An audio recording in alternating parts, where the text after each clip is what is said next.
Целосно ослободување од издржување на казна затвор до 6 месеци предвидува предлог законот за амнестија.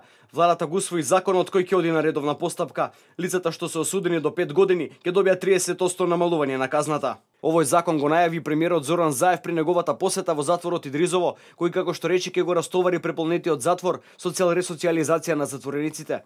Законот за амнестија предизвика остри реакции во јавноста и кај политичките партии, кои овој потек на владата го толкуваат како предизборна корупција, со кој може да се злоупотребат поранешните затвореници за изборни цели. Преку случајот на ослободувањето на Бајру Сејдију и Агим Красничи се покажа дека кога сака СДС не има потребна амнестија за ослободување, туку тоа се прави преку кршење и злоупотреба на законот.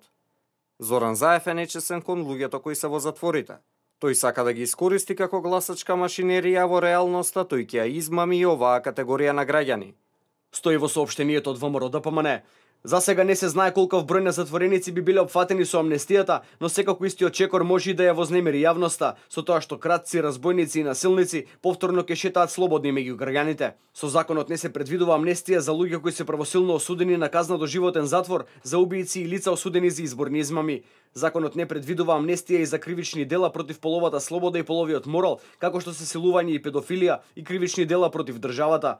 Амнестија нема да има ниту за кривичните дела злосторничко здружување и дела против човечноста и меѓународното право.